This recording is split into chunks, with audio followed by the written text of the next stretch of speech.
အဲ့လိုသူထိုးတိုက်သူတင်းနေနေအောင်သူထိုးနိုင်တယ်တကယ်ပြောတာဒါတင်းနေအန်နချက်ပဲတင်းနေရဲ့ပွဲတွေကိုကြည့်လိုက်သူ့ကိုကြားတဲ့ဖက်တာဆိုသူထိုးလိုက်ခဏလေးလဲပြီးနောက်ဆုံးထိုးတဲ့ဖက်တာလည်းမကြောက်ထိတာပဲသူ့ကိုခေါင်းငုပ်ပြီးလက်ထိုးတဲ့ဖက်တာပဲသူ့ကိုနိုင်တာโอเคလဲဝချစ်တော်ပရိသတ်များအားလုံးမင်္ဂလာပါခင်ဗျာနော်စူပါဂီရဲ့ fine channel ကနေကြိုဆိုပါရစေနော်ကျွန်တော်ဒီနေ့ပြောချီလို့ဒီဗီဒီယိုလေးကျွန်တော်လုပ်ဖြစ်ပါတယ်နော်โอเคအော်တိုဘာ19ရက်တောက်ကြညမှာထိုးသွားမယ်တေးနူနဲ့ထိုးမင်းအောင်တို့ရဲ့ပွဲကိုကျွန်တော်ပြောပြဖြစ်ပါတယ်နော်တေးနူကသူကအရက်9ပြီနဲ့အသက်33နှစ်နော်ထိုးမင်းအောင်ကြတော့သူကအသက်19နှစ်အရက်9ပြီနဲ့17လက်မှโอเคထိုးမင်းအောင်နည်းနည်းလေးမသိမသာမြည်တယ်ခင်ဗျာနော်ဒါပေမဲ့ဘယ်တော့မှမခွဲကြအောင်မသိမသာလေးပဲလို့တူထောက်တူပဲပြောရမယ်နော်ဒါပေမဲ့တိတ်နေကနည်းနည်းဝတာပေါ့ဒီပွဲမှာကတိတ်နေကသူကဝိတ်ချပြီးတော့ထိုးတယ်แต่အမှန်ဆိုတိတ်နေကပေါင်190မှာထိုးတယ်အခုက165ပေါင်မှာဆေးထိုးတယ်သူ9ပေါင်လောက်ချပြီးတော့ထိုးတယ်နော်ဒါပေမဲ့1စာမျက်နှာမှာသူထွက်ဆိုလာတာကသူ့အတွက်ကွက်တိပဲအာမယုံပေါ့ပါမှုကရှယ်ပဲလို့သူပြောတယ်အခုလောက်ဆိုကျွန်တော်ပြောပြမှာကဒါလောက်သမား2ယောက်ရဲ့ရည်တွေကစကားနော်โอเคဒီတိန်ကဒီထိုင်းဖက်တာတိန်တွေကသူက1 7 မျက်နှာမှာသူထွက်ဆိုတာကတော့အခုသူထွက်ရမယ့်ဖိုက်တာကမြန်မာဖက်တာတွေကအာသာချက်ကတဲ့မန်ကုန်မြစ်တယ်โอเคသူကမြန်မာဖက်တာနဲ့ဦးထိုးဘူးတယ်နော်သူထိုးဘူးတာတော့တကယ်ဖက်တာကောင်းမဟုတ်ဘူးဗျာနော်ဒါပေမဲ့မန်ကုန်တော့မြစ်တယ်မြန်မာဖက်တာရဲ့အာသာချက်ကမန်ကုန်ကောင်းတယ်โอเคဒါပေမဲ့သူတို့ဘာဆိုရရလဲသူပြောတာသူကဘာမဆိုရသူတို့တော့အေးဆွေးပဲထိုင်းပြောတဲ့မျိုး1 jet သူကခြုံပြိုးပါဗျာโอเคသူကအေးဆွေးပဲနိုင်မယ်လို့တော့ယုံကြည်ချက်အပြစ်စီတယ်ဒီပွဲမှာကညီလေးထုံးမအောင်ဘယ်လိုပြင်ဆင်လာလဲဆိုတော့ကျွန်တော်တို့ကတော့ဘာမသိရပါတော့ဒါပေမဲ့ဒီပွဲကအရေးပွဲတွေထက်အများကြီးသူပြင်ဆင်လာရမယ်ဆိုတော့သိကြတယ်နော်နောက်တစ်ခုကျွန်တော်စိုးရတာကထုံးမအောင်ကအဝေထွက်နေတယ်ပြီးတော့သူကလက်အောက်ကျတယ်ဒါပေမဲ့တမျိုးကောင်းလာထုံးမအောင်အတွက်တမျိုးကထုံးမအောင်ဘဲတာနော်ထုံးမအောင်ဘဲတာဖြစ်တဲ့အတွက်သူကတိတ်နေရဲ့ပြစ်မှတ်ထဲမှာမရှိဘူးနော်တော်သေးတယ်အဲ့ဒီအတွက်နည်းနည်းလေးအဆင်ပြေပါတယ်တကယ်လို့သာညံတာဆိုရင်ဒါတိတ်နေရဲ့ဘယ်ပြစ်မှတ်တွေကတဲပဲထုံးမအောင်ညံထုံးမအောင်ဘဲတာဖြစ်တဲ့အတွက်နည်းနည်းလေးကောင်းလာပါဗျာနော်နည်းနည်းလေးတိတ်နေရဲ့ပြစ်မှတ်နဲ့နည်းနည်းလေးလွဲသွားတယ်အဲ့လိုဆိုလို့ရတယ်ဒါပေမဲ့ဒီတိန်းနူဆိုတဲ့ fighter ကြီးကသူထိုးလာတဲ့မြပြန်ပဲတွေကအရက်မြင့်အကောင်ကြီးသက်သူ့ထက်သေးတဲ့ fighter တွေမရှိသလောက်ပဲเนาะဒီ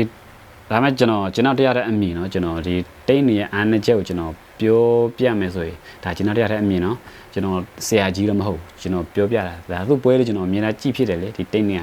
ကျွန်တော်တအားကြိုက်တဲ့ fighter ဖြစ်တဲ့အတွက်ကျွန်တော်သိတယ်သူဘယ်မှာအားနည်းချက်ရှိလဲဆိုတော့เนาะသူကဘယ်တလို့ပဲထိုးတတ်တယ်သူ့ရဲ့ညာတခါမှပွဲသေးရကျွန်တော်မတွေ့ဘူးတင်းနေထိုးရဆွတ်ထိုးလို့လည်းမရဘူးဒါပေမဲ့ကျွန်တော်တွေ့ဘူးတဲ့ပွဲထဲမှာအဲ့ဒီဖိုင်တာတရားကတင်းနေထိုးတာသူကတင်းနေမူးရတယ်တင်းနေမူးကသူထိုးနိုင်ပဲဖြစ်လို့ဆိုတော့သူကလက်သီးရအဲ့ဒါတိပါအောင်မမြင်ဘူးဒါပေမဲ့သူကကျွန်တော်မြန်မာဖိုင်တာလိုမျိုးပဲသူကမနာတာထိုးတာလက်သီးနှလုံးမနာတာထိုးတာအဲ့လိုလက်သီးနှလုံးမနာတာထိုးတယ်တင်းနေရဲ့ဘယ်တလုံးထုတ်တာသူ့ကိုမထိဘူးဘာလို့လဲဆိုတော့ तू ကလက်သီးကိုမနာတာထိုးတဲ့အတွက်ဟိုကလည်းထိုင်းလို့ပြောတော့တတ်လာไม่ทำသူရဲ့လက်သီးကဓာတ်ဝေလာတဲ့အတွက်တင်းနေက तू ကအဲ့လိုမျိုးဟိုနေအဆေယူလို့မရအောင်သူရဲ့ဘယ်ဖြောက်လက်သီးဒါတင်းနေလည်းထိုးတာပဲတင်းက तू ကဘယ်တလုံး तू ရက်ထိုးတယ်အပီးထိုးတယ်ဒါတင်းနေရဲ့ဘယ်လက်သီးကထိပြီးတယ်များတယ်တအားပြီးတယ်တအားဖြောက်တယ်ဒါပေမဲ့အဲ့လိုလက်သီးကိုဇုံလက်ထိုးတဲ့လူနဲ့ तू တွေ့တဲ့အခါကျတော့သူ့ရဲ့ဘယ်လက်တရားထိအောင်မရှိတော့အေးဒါကျွန်တော်တွေ့တဲ့သူ့ရဲ့အာဏာချက်ပဲသူနဲ့ထိုးတဲ့ပြန်ဘက်မှာသမျှဒီလိုမျိုးအရက်မြင့်တဲ့ပြန်ဘက်တွေအများကြီးပဲဒီလိုမျိုးခုံထုံးစေထိုးလန်ထုံးနောက်ဆုတ်ထိုးတင်းနေရဲ့ဝေတဲ့တင်းနေရဲ့ဘယ်ဖြောက်လိုက်တရားတအားထိအောင်မရှိတယ်ဝေပြီးတော့အားနဲ့ကိုလုံးနဲ့အဝေးယူလိုက်ထိုးနိုင်တာအဲ့ဒါကြောင့်မို့တော်တာယူအရက်မောင်းနဲ့ဘလောက်ပဲနောက်ဆုတ်နေပါစေလွတ်တာနေတယ်ဟိုအဲ့ဒါကျွန်တော်တွေ့ရတယ်လားပေါ့နော်အဲ့လိုသူကလန်သူဘယ်နဲ့ဖြတ်ထိုးတယ်သူကဘယ်လိုပဲကောင်းတယ်အဲ့လိုမျိုးလက်သီးနှလုံးဇိုပြီးလက်ထိုးတဲ့ချိန်မှာတိန်းနေလန် သူလန်ပြီးဆိုဒါရိုက်ပဲသူ့ကိုထိုးလို့ရတယ်အဲ့ဒါသူ့ရဲ့ အနေချက်ပဲအဲ့လိုသူ့ကိုထိုးနေတဲ့ fighter ဦးကျွန်တော်တွေ့ဘူးတယ်အဲ့ဒီပွဲမှာလည်းတင်းနူ so plant တယ်ပဲ okay အဲ့ဒါကျွန်တော်အမြင်ကျွန်တော်ပြပြတော့နော်တင်းနူအနေချက်အဲ့ဒါတင်းနူအဲ့လိုမျိုးမနာပဲလက်ထိုးနိုင်ကောင်းတယ်ဒါပေမဲ့ကျွန်တော် fighter ထိုးမင်းအောင်ကြတော့အဲ့လိုမျိုးမနာပဲလက်ထိုးတဲ့အသာကျဲမရှိပြန်ဘူးအဲ့ဒါခက်တယ်ထိုးမင်းအောင်ကနေတယ်သူကတလုံးပဲသူလဲတလုံးကနေတယ်ထိုးမင်းအောင်သူကျွန်တော်ကြည့်ရတာလားသူကဒူးတက်ကောင်းတယ်ခြေကန်ကောင်းတယ်ဘယ်တလုံးဖြောက်တယ်တနောင်လည်းရက်တက်ပါတယ်ဒါပေမဲ့အခုကျွန်တော်ပြောနေတဲ့ဘယ်အောင်ညအောင်အဲ့လိုလက်ပြိုးမြန်လိုက်ထိုးတတ်တဲ့ဒိုင်းမှာသူကမပါဘူးအဲ့လိုသူထိုးတတ်ရဲ့သူတင်းနီကိုနိုင်အောင်သူထိုးနိုင်တယ်တကယ်ပြောတာဒါတင်းနီအနေချက်ပဲတင်းနီရဲ့ပွဲတွေကိုကြည့်လိုက်သူ့ကိုကြားတဲ့ factor ဆိုသူထိုးရခဏလေးလဲပြီးနောက်ဆုံးထိုးတဲ့ factor လည်းမကြောက်ထိတာပဲသူ့ကိုခေါင်းငုပ်ပြီးလက်ထိုးတဲ့ factor ပဲသူ့ကိုနိုင်တာတကယ်ပြောတာအဲ့ဒါတင်းနီအနေချက်ပဲโอเคဘာဖြစ်ကျွန်တော်တို့ထိုးမင်းအောင်ကိုရည်တဲ့အပြစ်အားပေးတယ်ဘာဖြစ်လဲဆိုတော့ကျွန်တော်တို့မြန်မာ fighter တွေအားလုံးထဲမှာထိုးမင်းအောင်ဒီပထမဦးဆုံးခေါင်းတွဲစဲထိုးရတဲ့ fighter ပဲနော်အဲ့ဒါကြောင့်မို့ကျွန်တော်တို့ဂုဏ်ယူတယ်ဒီပွဲမှာနိုင်ပါစေလို့ကျွန်တော်ဆုတောင်းတယ်ဘယ်လိုပဲတဘာတွေကွာနေပါစေဘယ်လိုပဲအတွေ့အကြုံတွေကွာနေပါစေဘယ်လိုပဲအသက်အရွယ်တွေကွာနေပါစေနော်လက်ဝဲအားကစားဆိုတာက